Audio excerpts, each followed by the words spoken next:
안녕하십니까. 연중 31주일 하느님 말씀을 듣고 또 함께 묵상하고 기도하는 시간 되었으면 좋겠습니다. 복음서에서는 죄인들이 많이 나옵니다. 예수님 당시 대표적으로 사회적 지탄을 받는 죄인들은 세리와 창녀였습니다. 복음에 등장하는 대표적인 죄인은 12 제자 중 하나인 마테오와 오늘 복음에 나오는 자케오 그리고 창녀 마리아 막달레나입니다. 하느님의 일을 하는 것으로 여겨졌던 예수님이 이런 죄인들과 함께하는 것을 많은 유다인들은 달가워하지 않았습니다. 그래서 저 사람은 어째서 세리와 죄인들과 함께 음식을 나눠 먹는 것이요 하고 불평하기도 하였죠. 왜냐하면 의로운 사람은 죄인들과 어울릴 수 없다는 통념이 자리하고 있었기 때문입니다. 그래서 오늘 복음이 전하듯이 죄인은 자케오의 집에 묵겠다는 예수님을 두고 저희가 죄인의 집에 들어가 먹는군 하고 투덜거렸다고 복음은 전하고 있습니다.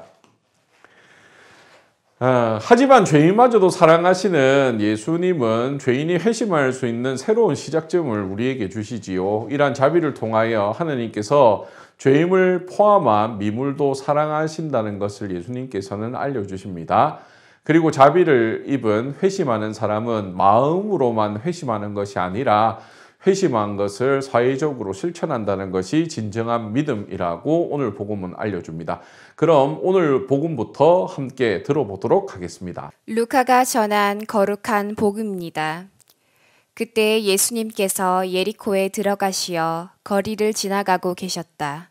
마침 거기에 자케오라는 사람이 있었는데 그는 세관장이고 또 부자였다. 그는 예수님께서 어떠한 분이신지 보려고 애썼지만 군중에 가려 볼 수가 없었다. 키가 작았기 때문이다. 그래서 앞질러 달려가 돌 무화과 나무로 올라갔다.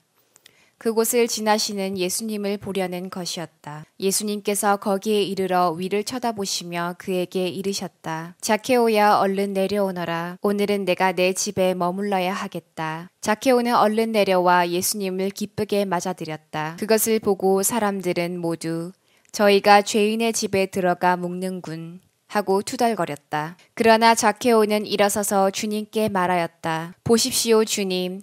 제 재산의 반을 가난한 이들에게 주겠습니다. 그리고 제가 다른 사람 것을 횡령하였다면 4곱절로 갚겠습니다. 그러자 예수님께서 그에게 이르셨다. 오늘 이 집에 구원이 내렸다. 이 사람도 아브라함의 자손이기 때문이다. 사람의 아들은 잃은 이들을 찾아 구원하러 왔다. 예수님 당시 이스라엘은 로마의 지배를 받았습니다. 그래서 로마의 세금을 내어야 했는데요. 세금을 징수하는 방식이 그림에서 보는 것처럼 매우 피라미드식 이런 구조였습니다. 그래서 로마가 정한 세금을 고위 계약 대리인이 세관장에게 할당을 하고 또 세관장은 다시 세리들에게 이렇게 할당을 하는 것이죠. 다단계 비슷하게 했습니다. 그래서 더 많이 착복하여 할당된 금액을 다시 상부로 상납하는 이런 구조였죠. 예를 들어서 로마에서는 5천만 원만 내라 라고 이야기했는데 고위계약 대리인은 6천만 원을 다오 하고 세관장은 7천만 원을 다오 하고 세리는 8천만 원을 다오 하는 거죠. 그래서 직접 5천만 원을 내야 되는데 3천만 원의 이익이 남으니까 이 사람들이 그 나머지 돈을 다 들고 가게 되는 그런 구조들이었습니다. 그러지 않아도 로마에 세금을 내는 것도 억울한데 세리들이 착복하는 것은 더 불공정한 일이어서 사람들은 세리를 죄인 취급하며 미워했습니다. 자케오라는 이름의 뜻은 순수한 이, 의로운 이라고 합니다. 근데 복음은 매우 아이러니하게도 이 순수한 이와 의로운 이가 세관장이었고 부자였고 또 세금을 걷는 중간관리자에서 많이 착복할 수 있었기에 그는 부자였지만 사실은 사람들은 미워했다고 전합니다. 어쩌면 많은 사람들이 죄인으로 낙인한 그를 막고 또 보지 못하게 밀쳐댔을지도 모르겠습니다. 그리고 이미 사회적으로 종교적인 인플루언서가 된 예수님을 보고 싶다는 호기심 때문에 자케오는 이제 그림에서 보는 것처럼 나무 위로 올라가게 되는 것이지요. 키가 작아서 안 보여서. 이렇게 볼 때 자케오의 신상은 돈은 많았지만 존경받지 못하는 사람이었고 직업과 작은 키가 콤플렉스로 남을 수도 있었으며 이 모든 평판에도 불구하고 나무에 오를 만큼 호기심은 많은 사람이었던 것 같습니다. 예수님 주위에는 수많은 군중들이 둘러싸고 있어 예수님을 이제 군중이 가려 볼 수가 없었다라고 복음은 전하지요. 수많은 사람들이 예수님 당신을 둘러싸고 있음에도 불구하고 예수님은 나무 위로 올라간 자케오를 이렇게 유심히 쳐다보십니다. 사회적으로 평판이 좋지 않으니 키가 작아 왜소한 그를 예수님께서는 바라보시지요.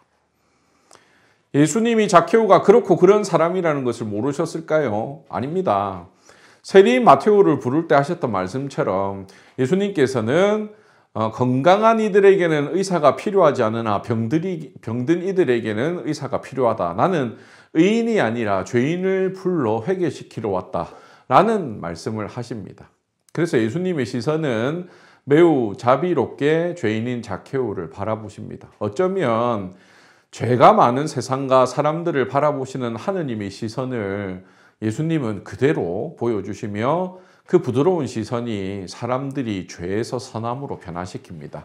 여기서 하느님의 자비로우심이 드러나는 오늘 제1독서를 함께 들어보면 좋겠습니다. 지혜서의 말씀입니다. 주님, 온 세상도 당신 앞에서는 천칭의 조그마한 추 같고 이른 아침 땅에 떨어지는 이슬방울 같습니다. 그러나 당신께서는 모든 것을 하실 수 있기에 모든 사람에게 자비하시고 사람들이 회개하도록 그들의 죄를 보아 넘겨주십니다. 당신께서는 존재하는 모든 것을 사랑하시며 당신께서 만드신 것을 하나도 혐오하지 않으십니다. 당신께서 지어내신 것을 싫어하실 리가 없기 때문입니다. 당신께서 원하지 않으셨다면 무엇이 존속할 수 있었으며 당신께서 부르지 않으셨다면 무엇이 그대로 유지될 수 있었겠습니까? 생명을 사랑하시는 주님, 모든 것이 당신의 것이기에 당신께서는 모두 소중히 여기십니다. 당신 불멸의 영이 만물 안에 들어있기 때문입니다. 그러므로 주님, 당신께서는 탈선하는 자들을 조금씩 꾸짖으시고 그들이 무엇으로 죄를 지었는지 상기시키며 훈계하시어 그들이 악에서 벗어나 당신을 믿게 하십니다. 이집트를 비롯한 고대 근동에서는 지혜에 관한 격언들이 많았는데 그 격언들이 하느님의 지혜와 맞닿아 있기 때문에 사람들은 그 지혜를 매우 잘 들었습니다. 지혜서는 그리스어로 쓰여져 구약 성경에서 제2정경으로 분류되는데 개신교회에서는 제2정경을 받아들이지 않습니다. 그래서 외경이라고 표현하지요. 그래서 가톨릭은 구약 성경이 46권인데 비해 개신교는 39권입니다. 왜냐하면 이 제2경전들이 개신교에서는 사용하지 않기 때문입니다. 빠져있기 때문입니다. 하느님의 지혜를 통찰하는 지혜서를 전하는 오늘 제1독서에서 하느님은 모든 것을 사랑의 눈길로 바라보시며 죄에 대해서도 관대하며 자비롭다고 전해줍니다. 당신께서는 존재하는 모든 것을 사랑하시며 당신께서 만드신 것을 하나도 혐오하지 않으십니다. 당신께서 지어내신 것을 싫어할 리가 없기 때문입니다. 라고 지혜서 11장 24절은 말합니다. 하느님의 자비는 무조건 사람의 잘못을 옹호하고 이해해 주는 것이 아니라 잘못 들어선 사람의 길을 바꾸는 힘이 있다고 말합니다. 그래서 지혜서 12장 2절은 이렇게 얘기하지요. 그러므로 주님, 당신께서는 탈선하는 자들을 조금씩 꾸짖으시고 그들이 무엇으로 죄를 지었는지 상기시키며 훈계하시어 그들이 악에서 벗어나 당신을 믿게 하십니다. 왜냐하면 사랑 안에는 거짓이나 악이 있을 수 없으며 죄의 상태로는 하느님의 사랑에 이르지 못하기 때문입니다. 그래서 사랑은 사랑으로만 응답이 가능하다라는 말을 합니다. 사랑한다고 하는데 악을 계속 행한다면 그것은 사랑이 아닌 기만이고 속임이지 않을까요? 다시 복음으로 돌아와 자케오의 집에 머무르겠다는 예수님의 말씀에 주의를 기울여 봅시다. 자비로운 하느님의 시선이 자케오에게 닿았습니다. 그리고 죄인을 부르는 사랑은 돌무화과 나무 위에 있는 자케오를 얼른 내려오너라 하고 재촉합니다. 처음으로 배척이나 무시가 아닌 사랑의 음성을 자케오는 듣게 되는 것이지요. 그림에서 보고 있듯이 돌무화 나무 열매는 무화과 나무보다 작습니다. 이 그림에서는 크게 보이지만 매우 작습니다. 작고 둥굽니다. 그래서 무화과 나무 열매보다 가치가 떨어졌다고 합니다. 여기서 키가 작은 자케오와 돌무화과 나무가 오버랩 겹쳐지는데 예수님께서는 보잘것없고 가치가 낮은 사람일지라도 소중히 여기고 소확할 열매라는 것을 말씀해 주십니다. 제1독서의 내용이 오늘 예수님의 말씀으로 이루어지는데 하찮다고 여겨지는 돌무화과 나무의 열매마저도 소중히 모시는 하느님의 시선을 예수님을 통해 볼 수 있습니다. 사랑이 사람을 관통하면 잘못을 저지른 사람도 사랑이 됩니다. 사랑은 그렇게 구원의 순간이 됩니다. 자기를 알아봐준 예수님이 고마워서 자기가 죄인인 걸 아는데도 불구하고 그 사랑이 불러냄이 고마워서 자케오는 예수님께 다음과 같이 말합니다. 보십시오. 주님, 저는 제 재산의 반을 가난한 이들에게 주겠습니다. 그리고 제가 다른 사람 것을 횡령하였다면 네 곱절로 갚겠습니다. 횡령한 것에 대해서 율법은 20%만 더 내어라고 이야기합니다. 근데 오늘 자케오는 4배, 400%나 환원하겠다는 이야기를 하지요. 그리고 자기 재산의 절반을 가난한 이들에게 주겠다고 합니다. 자신이 쌓아 올린 돈의 가치보다 사랑받았음의 가치, 구원받았음의 가치가 더 큰 것임을 자케오는 드러내지요.